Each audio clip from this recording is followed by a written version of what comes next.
Pictures at 13. New horizons for the USA and the papacy. Of interest, the assassination attempt on Pope John Paul in 1981. The attack made him centre his attention on his own role in regard to Fatima. He was impressed by the coincidence of the date of the attack, which corresponded with the start of the Fatima apparitions, May 13, 1917, and he requested a document be taken to him in hospital relative to his person, which made quite an impression on him, to the point that he speaks about it 3 times in his testament. And he began immediately with ardour to make the spirit of Fatima a reality. Here we see the work of Spiritism. He reflected above all on the Virgin's request to consecrate Russia to her Immaculate Heart. Now the Virgin Mary, or Mary the Mother of Jesus, is dead in the grave, knowing not anything, but of course they treat her as a god, and despite infinite difficulties he did so. On March 13, 1981, President Ronald Reagan was shot and seriously injured outside a Washington hotel. These were life-changing experiences. Reagan believed that God had spared his life so that he might go on to fulfill a greater purpose, and although not a Catholic, meeting with the Mother Teresa, Cardinal Terence Cook, and fellow shooting survivor John Paul II reinforced his belief. Agent Parr came to believe that God had directed his life to save Reagan and become a pastor. In 1984, diplomatic relations between the USA and Vatican officially resumed. 1982, Vatican City, Ronald Reagan goes to meet the Pope. 2 actors meet and plan some serious world events. 1989, the night the wall came down, the 28-mile, 45-kilometre barrier dividing Germany's capital was built in 1961 to prevent East Berliners fleeing to the West. Liberation theology, call for democracy and US technology, and the use of both the Church and the US spy agencies brought about these changes. This is a picture which is of historical significance. And here we have a picture of the assassination attempt on Reagan, which would be not only change the life of Ronald Reagan, but also change world events. And here we have Time magazine asked the question, New World Order. The very words from the lips of Bush Sr. And there we have, of course, Gorbachev, who still is active, speaking about the New World Order and his dreams and visions concerning that. And Ronald Reagan, who was instrumental in the New World Order being a reality for America. Millennium Endgame for a New World Order. Keys of This Blood has some very important points about those things which would transpire in the future, the time in which we live. Book by a Catholic priest, Jesuit, Malachi Martin, who was a Vatican insider. His highly acclaimed book states, willing or not, ready or not, we are all involved in an all-out, no holes barred, notice, 3-way global competition that was between the Vatican, Russia, and America at that point in time. Most of us are not competitors, however, we are the stakes, for the competition is about who will establish the first one-world system of government that has ever existed in the Society of Nations. It is about who will hold and wield the dual power of authority and control over each of us as individuals and over all of us together as a community. The competition is all out because now that it has started, there is no way that it can be reversed or called off. No holes barred, because once the competition has been decided, the world and all that in it is, our way of life as individuals and as citizens of nations, our families, our jobs, our trade and commerce and money, our education systems and our religious and our cultural views, even the badges of our national identity, which most of us have always taken for granted, all will have been powerfully and radically altered forever. No one can be exempt from its effects. No sector of our life will remain untouched. Just to go back a step here, we notice also that it says a dual power of authority. And what does the Bible speak of in Revelation 13? 2 beasts, dual power of authority. Martin says that the Pope will be the victor in the competition. On page 341 of his book, Malachi Martin makes it clear that the one world government will be dominated by an international bureaucracy which controls and directs every citizen and every nation. Everything that we know of life as it now exists will be altered. Let's start to look at some of the significance in the date 9/11. Of course, these are some of the tragic pictures from that day. People will never forget. CIA left the building at ground zero. None were harmed. Documentation surrounding their activities has been silenced. May 2007, senators from both the Democratic Party and Republican Party drafted legislation that would openly present an internal CIA investigative report. One of the backers, Senator Ron Wyden, stated the American people have a right to know what the Central Intelligence Agency was doing in those critical months before 9/11. I'm going to bulldog this until the public gets it.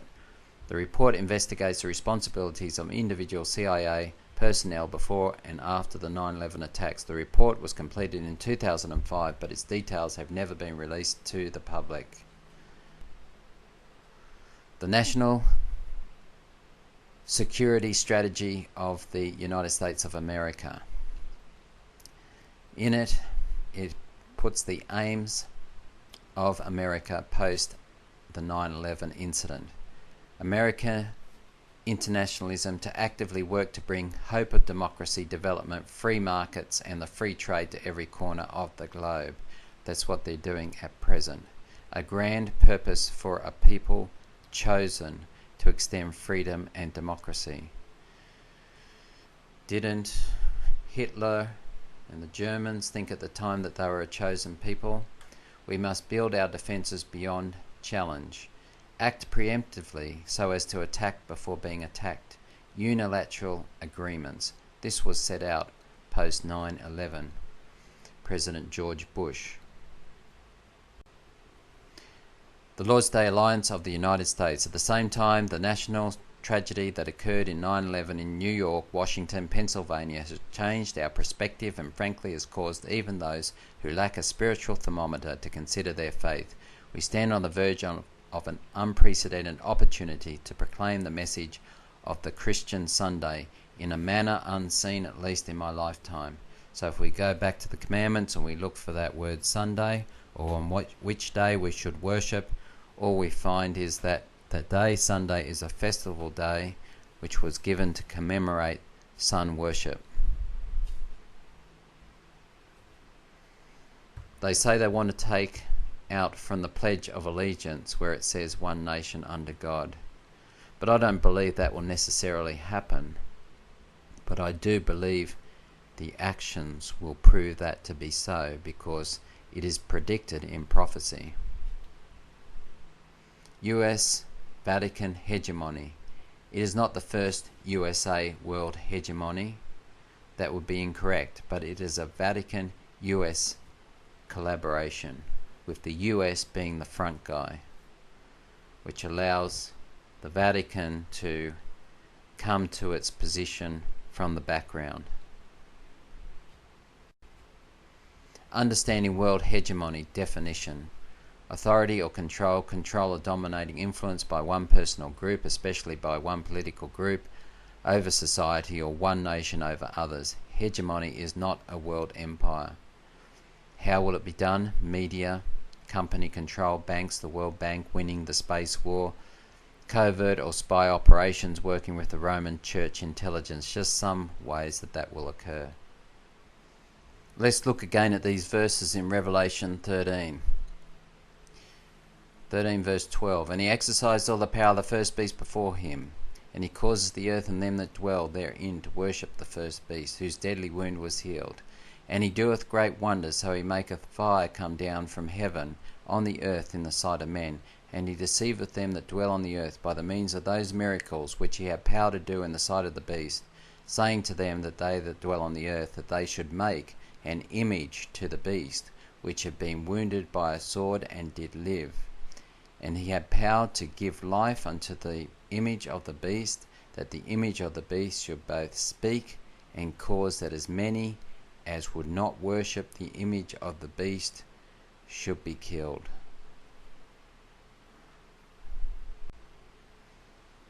Okay, let's simplify this. Let's put it into some simple language, and here it is. But what is the image of the beast and how is it formed? The image is made by a two-horned beast, we spoke of America, and is an image to the first beast, which is the Vatican. It is also called an image of the beast. Then to learn what the image is like and how it is to be formed, we must study the characteristics of the beast itself, the papacy. When the early church became corrupted by departing from the simplicity of the gospel and accepting heathen rites and customs, she lost the spirit and power of God, and in order to control the consciences of the people, she sought the support of the secular power. That's what she needs, secular power. That's what she's looking for in the USA. The result was the papacy, a church that controlled the power of the state and employed it to further her own ends, especially for the punishment of heresy. In order for the United States to form an image of the beast, the religious power must so control the civil government that the authority of the state will also be employed by the church to accomplish her own ends.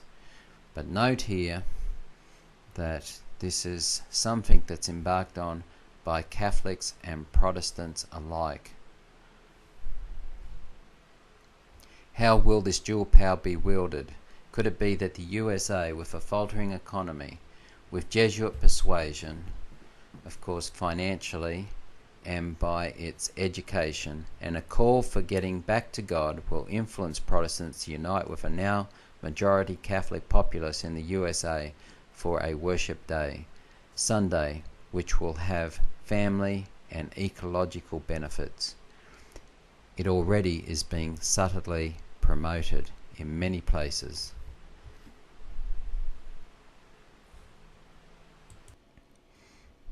Somebody once put it like this: they'd never seen $1,000 note, American $1,000 note, but if there was such a thing, and they were to stack it one on top of the other, the debt that America has would make its way 2/3 of the way to the moon. That's how big the debt is. And concerning a debt ceiling, America works on debt. The economy thrives on debt. There is nothing backing it. It's on the confidence in which others take that dollar. But there is a problem in the confidence of the dollar. That's the real problem. And increasingly so, it's the case that other countries are beginning to bypass, increasingly so, the American dollar and trading amongst themselves. They no longer can rely on the American dollar. So that's the concern, that's the big concern. Also, there is a change in the power base. In the wars that have been carried on in countries like Libya or Iraq, could also be said it was about a currency issue. And for the Chinese, last year they took 2,000 ton of gold to themselves. Also, their dollar overtook the euro as a currency to be used. It is said that they are looking to take over the stock market. So China is coming up as a big player. So the American dollar also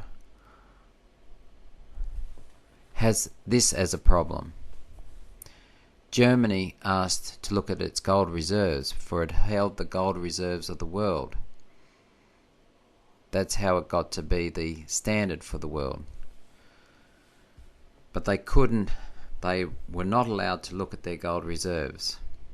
This is what we're told. Instead they said, well, we want our gold reserves back then. Couldn't be paid back in full, it had to be paid back in installments. We don't want the whole thing to collapse. They missed paying the first installment in full, and it was not the original gold bars that Germany had produced. They'd been melted down and something else had been given back to them. So the story is told. So you can look at these in news items. So what is happening here is that America is on the brink of things, a decision-making time. Prophecy speaks of America as a dominating force that will twist the hand of the human race. Now I've told you before it come to pass, that you might know that I am He. Many are not aware of the 9/11 that was orchestrated in Chile.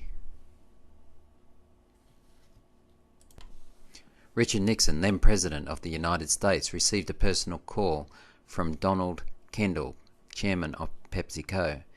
This had not been difficult to set up, given that Richard Nixon had been formerly served the company as the corporate attorney. Kendall arranged for the owner of the company's Chilean bottle operation to meet National Security Advisor Henry Kissinger on September 15, 1970. Hours later, Nixon called in his CIA chief, Richard Helms, and according to Helms' handwritten notes, ordered the CIA to prevent Allende's inauguration as President of Chile. On September 11, 1973, Allende committed suicide during a military coup launched by the Army Commander-in-Chief Augusto Pinochet, who became president. $10 million was spent to overthrow the government. The possibility of Allende winning Chile's 1970 election was deemed a disaster by the US government, who wanted to protect US business interests and prevent any spread of communism during the Cold War. In September 1970, President Nixon informed the CIA that Allende government in Chile would not be acceptable and authorized $10 million to stop him. A document released by the CIA in 2000 titled CIA Activities in Chile revealed that the CIA actively supported the military junta after the overthrow of Allende, and that it made many of Pinochet's officers into paid contacts of the CIA or US military. Opposition in Chile, where is it coming from?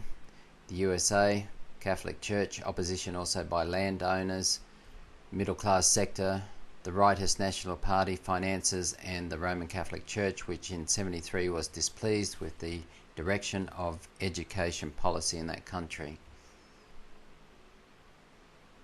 He shut down parliament, suffocated political life, banned trade unions, and made Chile his subjugate. His government disappeared 3,000 opponents, arrested 30,000, torturing thousands of them. Pinochet's name will be forever linked with the caravan of death and the institutionalized torture that took place. Pinochet, papal puppet. Another reason of Pinochet's decision to call for elections was in April 1987, a visit of John Paul II to Chile. According to the US Catholic author George Weigel, he held a meeting with Pinochet during which they discussed a return to democracy. John Paul II allegedly pushed Pinochet to accept a democratic opening of the regime and even called for his resignation. Intervention in Argentina. Kissinger took a similar line as he had towards Chile when the Argentine military toppled the democratic government in 1976 and consolidated power, launching brutal reprisals and disappearances against political opponents. During a meeting with the foreign minister, Kissinger assured him that the United States was an ally, but urged him to get back to normal procedures quickly before the US Congress convened and had a chance to consider sanctions. Here we have the Catholic priest Christian von Wernich, found guilty of complicity in 7 homicides, 42 kidnappings, and 32 instances of torture, and sentenced to life imprisonment in 2007. There has been past accusations, including testimony from a handful of priests and bishops, that the man who is now Pope Francis was complicit too, if in a more subtle way. He was in the early years of the Dirty Wars, the provincial, meaning the superior, of the Society of the Jesuits in Argentina, meaning that he was in charge of the educational work and military arm of the church in that country. Some of the cloudiness in France's past had to do with his relative obscurity during the years when he is still known as George Mario Bergoglio, and with the way that the church operates in even the calmest times, but much of it also has to do with the question about his real role during the country's anti-communist terror 3 decades ago, officially called the process of national reorganization by the military junta that ruled Argentina from 76 to 83. The Dirty War, as it was more commonly known, was a comprehensive campaign aimed at the elimination of communists and others seen as subversives. The purge claimed the lives of at least 9,000 people and as many as 30,000 people, many of them killed in the most gruesome circumstances imaginable. Pregnant women were often held until they gave birth, whereupon they were secretly killed, their babies handed over to childless military families and others close to the regime for adoption. Hundreds of children of the disappeared are living today, young people in their early 30s, some of them still unaware that their parents are, in effect, their biological parents' killers.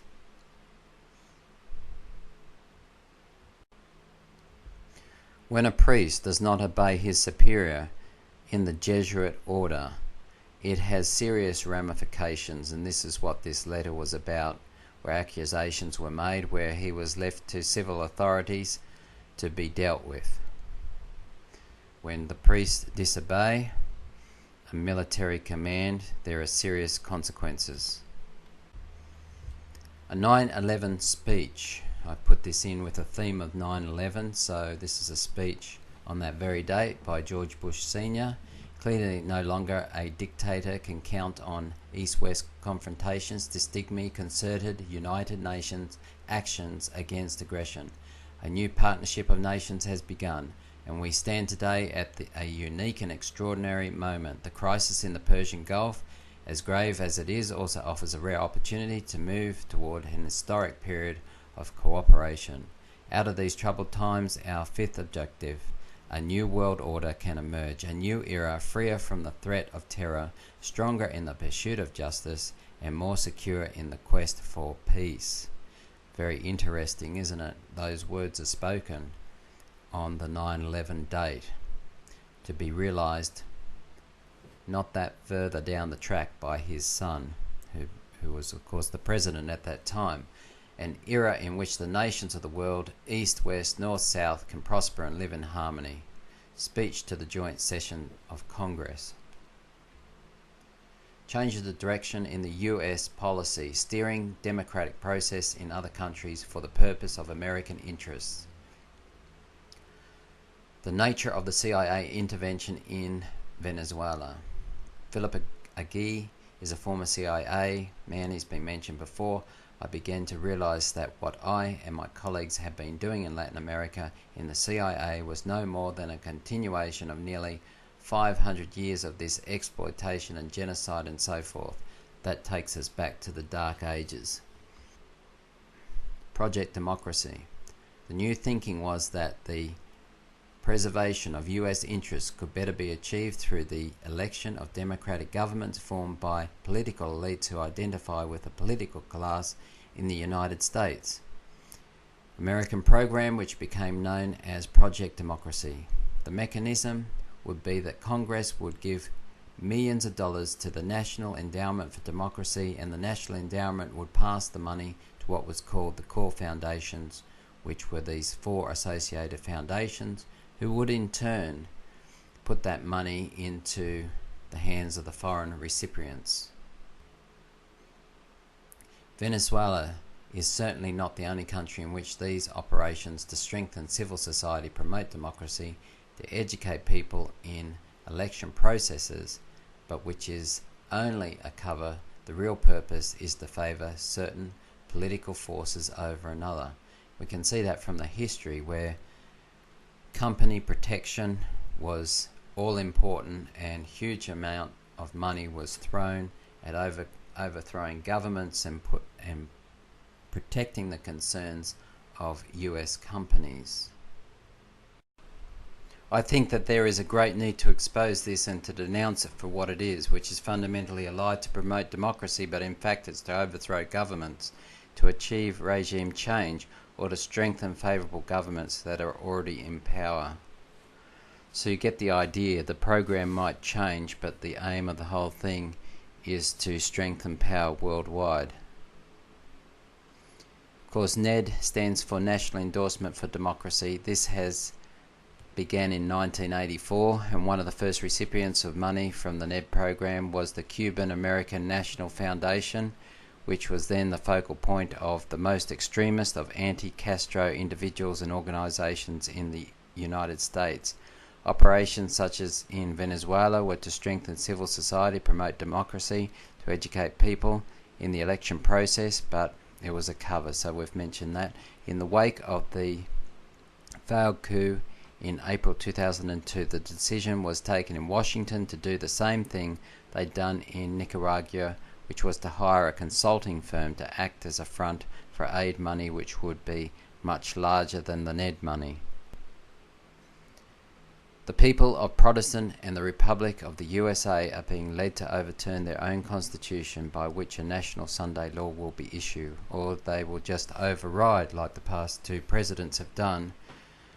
They can override the constitution. The rights of the individual over the state is being overturned, to be brought to a contest the will of Satan or man versus the will of God, the final battle for mankind. If you don't come to democracy, as the picture says, democracy will come to you. I believe it'll be a vote of the majority.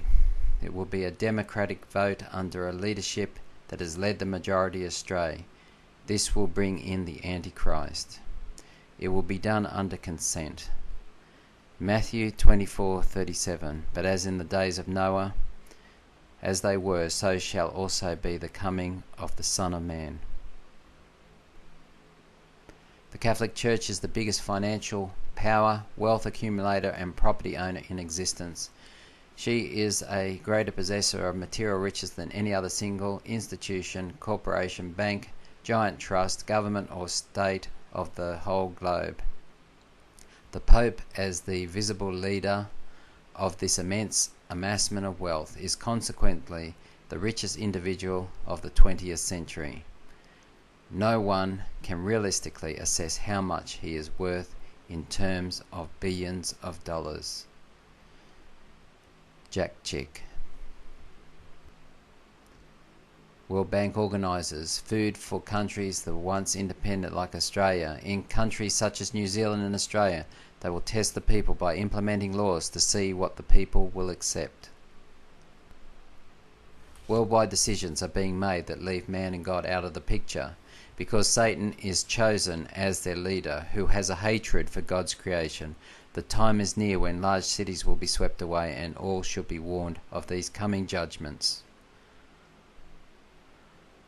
The law of God, the last great struggle of the controversy between Christ and his angels and Satan and his angels, will come, and it will be decisive for all the world. Men in responsible positions will not only ignore and despise the Sabbath themselves, but from the sacred desk will urge upon the people the observance of the first day of the week, pleading tradition and custom in behalf of their man-made institution. They will point to calamities on land and sea, to the storms of wind, the floods, the earthquakes, the destruction by fire, as judgments indicating God's displeasure because Sunday is not sacredly observed. These calamities will increase more and more. One disaster will follow close upon the heel of another. Haven't we seen that in recent times? And those who would make void the law of God will point to the few who are keeping the Sabbath of the fourth commandment as the ones who are bringing wrath upon the world. This falsehood is Satan's device, that he may ensnare the unwary. Revelation 11:18. And the nations were angry, and thy wrath is come in the time of the dead, that they should be judged, and thou shalt give reward unto thy servants the prophets, and to the saints, and them that fear thy name, small and great, and should destroy them which destroy the earth. The earth is being literally destroyed at this very time. When we spray after spray the God-given soil, when money and privilege are abused, when we test bombs and go to war, when we use weather as a weapon, God's forbearance can only go so far. The Pope renews calls for a global financial authority, and guess what? He wants to head it up. Today's worldwide financial crisis demonstrates the need for a new global economic system, Pope Benedict told a group of visiting Italian entrepreneurs. Citing his social encyclica, the Pope called for a system that will focus on the person whom Christ revealed in his profoundest dignity. He also repeated that encyclica's call for the reform and creation of an international jurisdictional and political order to oversee the functions of the global economy. James 5:1 Go to now, you rich men, weep and howl, for your misery shall come upon you. Your riches are corrupted, and your garments are moth-eaten. Your gold and silver is cankered, and the rust of them shall be as a witness against you, and shall eat your flesh as a worth fire. Ye have heaped treasure together for the last days. Has not the Vatican done that? The Catholic Church must be the biggest corporation in the United States. It has a branch office in every neighbourhood. Our assets and real estate holdings must exceed those of Standard Oil, AT&T and US Steel combined, and our roster of due-paying members must be second only to the tax roll of the United States government, influencing the USA's direction and countries worldwide. Throughout Christendom, Protestantism was menaced by a formidable foe. The first triumphs of the Reformation past, Rome summons new forces hoping to accomplish its destruction. At this time, the Order of the Jesuits was created, the most cruel, unscrupulous, and powerful of all the champions of popery, cut off from every earthly tie and human interest, dead to the claims of natural affection, reason, and conscience, holy silence. They knew no rule, no tie, but that of their order, and no duty but to extend its power. The period following the restoration of the Jesuits in 1814 was marked by tremendous growth, as evidenced by the large number of Jesuit colleges and universities established in the 19th century. In the United States, 22 of the Society's 28 universities were founded or taken over by the Jesuits during this time. Some claim that the experience of suppression served to heighten orthodoxy among the Jesuits upon restoration. While this claim is debatable, Jesuits were generally supportive of the papal authority within the Church, and some members were associated with the ultra-monastic movement and the declaration of papal infallibility in 1870. Wherever the Jesuits have planted their missions, opened seminaries, and established colleges, they have been careful to inculcate these principles in the minds of the youth, thus sowing the seeds of future revolutions and wars. Liberation, but for whose sake? When we speak of liberation theology, the only liberation theology we want to know is that freedom that can be in Christ. It depends on whose liberation theology we're talking about. Aborigines have rights? They sure do. Eddie Mabo, an Australian Aboriginal who fought for land to be returned to his people. So land rights spread across the world. Countries affected by native title, you can see the list there: Australia, Belize, Botswana, Canada, Malaysia, New Zealand, Papua New Guinea, South Africa, Tanzania, United States. Here we have Mabo versus Queensland, the majority judgment of Justices Brennan, Tuffy and Godron found the native title rights, if they did exist, should really be treated as part of a broader human rights to own and inherit property. Frank Brennan, a Jesuit priest and lawyer, is Professor of Law in the Public Policy Institute at the Australian Catholic University. He's also been the director of the Jesuit Social Justice Centre in Sydney. He is the son of Sir Gerard Brennan, a former Chief Justice of the High Court of Australia. So the two have a neat association, and they work together to bring through the land rights. But I would say that it was in a greater cause that this was happening, for it was a worldwide movement that occurred. Philip Adams is an Australian broadcaster, film director, writer. His comments are interesting. Several years ago he said everyone in the Liberal front bench in Australian politics was Jesuit trained. So we have the monk, now the Prime Minister. Not saying Tony Abbott's not a good person. I'm just commenting from where they come from.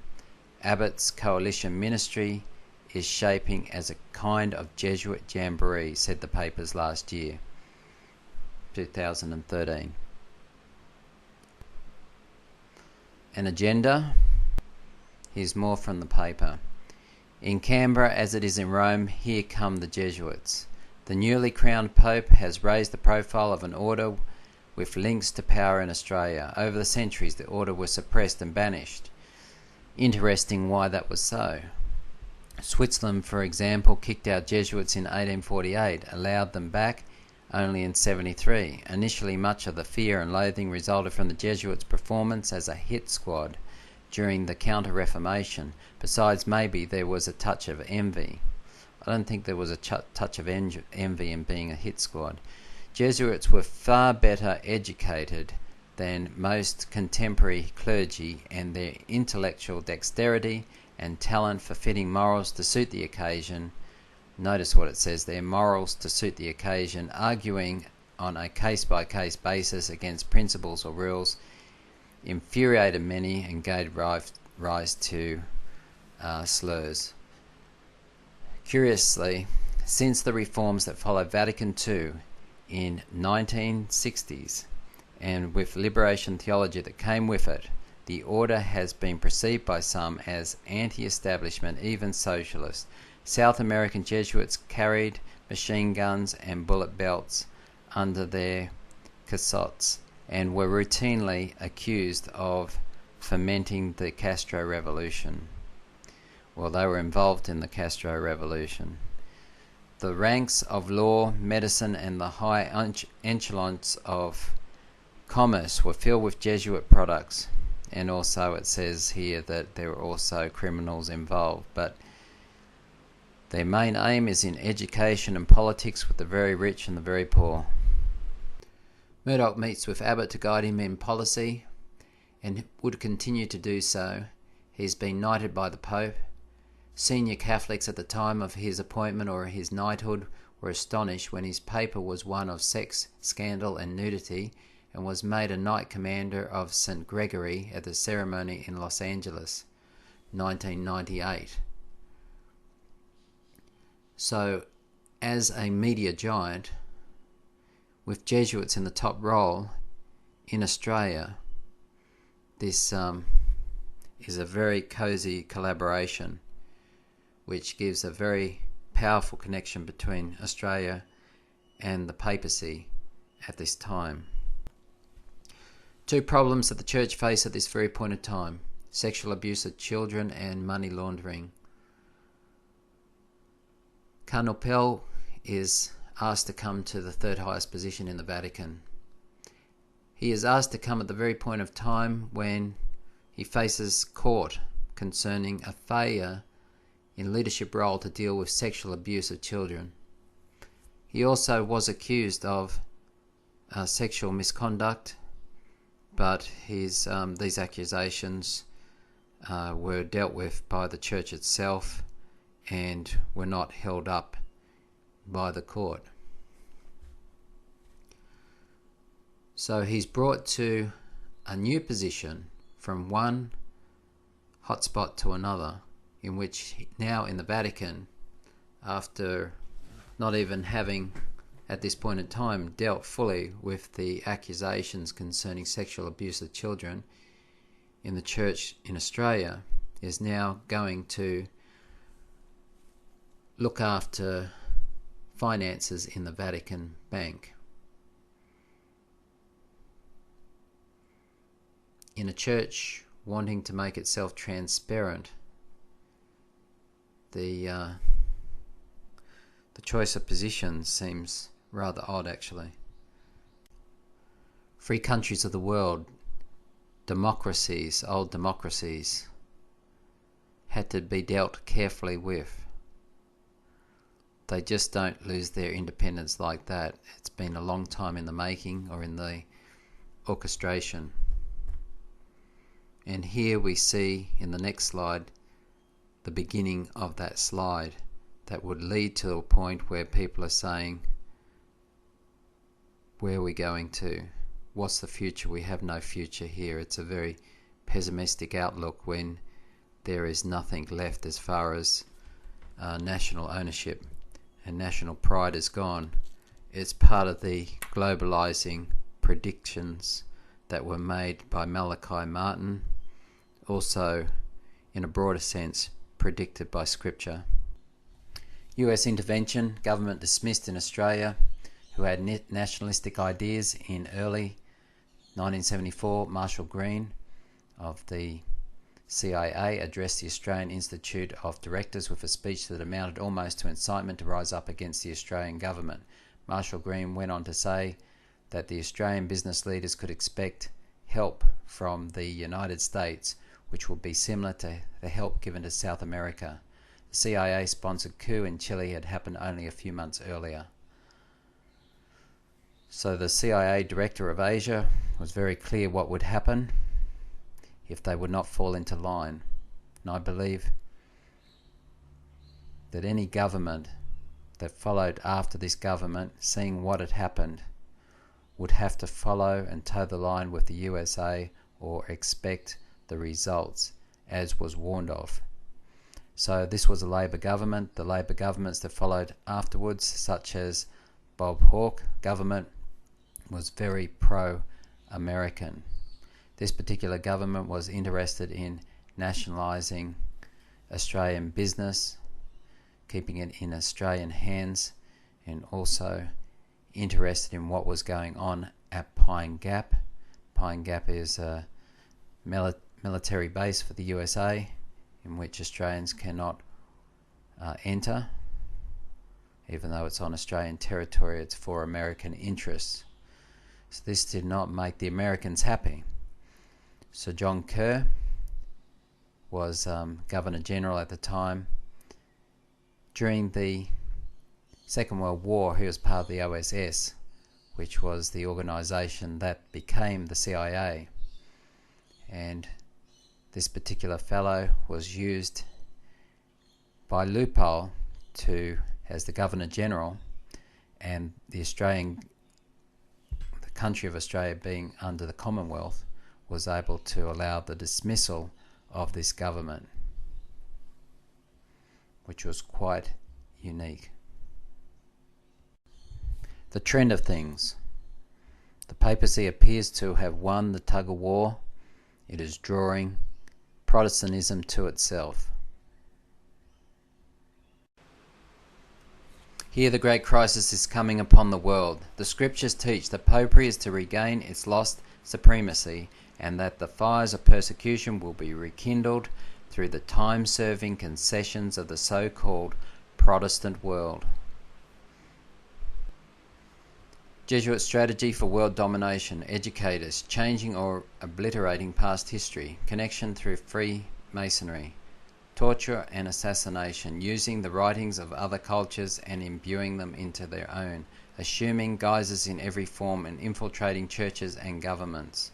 The Jesuit schools played an important part in winning back to Catholicism a number of European countries which have for a time been predominantly Protestant. The Jesuits today form the largest single religious order of priests and brothers in the Catholic Church, although they were suppressed. As of 1st of January 2007, Jesuits numbered nearly 20,000, 15,500 clerks, regular priests, and just over 3,000 scholastics, and nearly 2,000 brothers, not priests, and 866 novices, serving in 112 nations on 6 continents, with the largest number in India and the USA.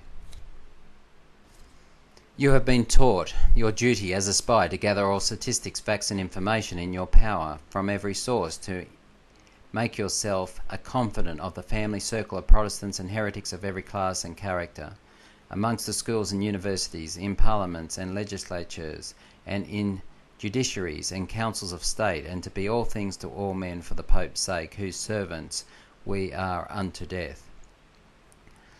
That is what they do. Clearly, there are only a few schools, for example, in Australia, but of those few schools, they are the ones that are taking the lead role in politics on both sides of the coin. Georgetown, fighting for religious liberty and teaching liberation theology. President John Adams. My history of the Jesuits is not eloquently written, but it is supported by unquestionable authorities, and it is very particular and very horrible. Their restoration is indeed a step towards darkness, cruelty, despotism, and death. I do not like the appearance of the Jesuits.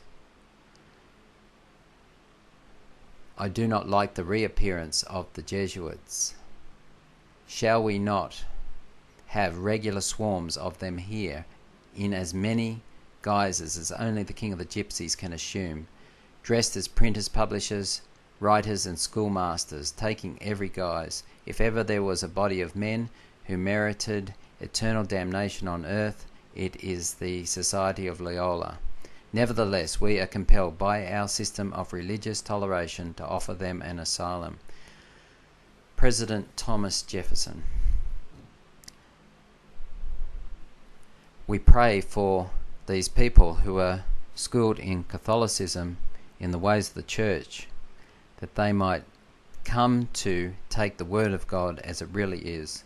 For great men can come from this society to serve his cause if only they would.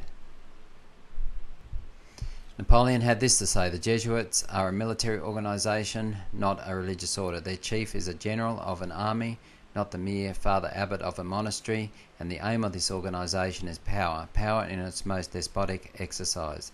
Absolute power, universal power, power to control the world by the violation of a single man.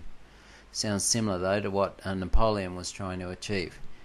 Jesuitism is the most absolute of despotism, and at the same time the greatest and the most enormous of abuses. The general of the Jesuits insists on being master sovereign over the sovereign. Wherever the Jesuits are admitted, they will be master, cost what it may. And so Napoleon was experiencing this in his exile. Their society is by nature dictatorial, and therefore the enemy of all constituted authority. Every act, every crime, however atrocious, is a meritorious work if committed for the interest of the society or by the order of the general. In an interview with the Spanish national El Periodico, the Spaniard described liberation theology as a courageous and creative response to an unbearable situation of injustice in Latin America.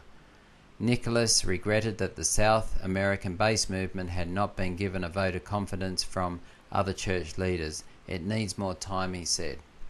Of course, this is the Jesuit general who's speaking. While liberation theology was becoming established in South America, Nicholas was working in Asia, where he developed a reputation as a liberal.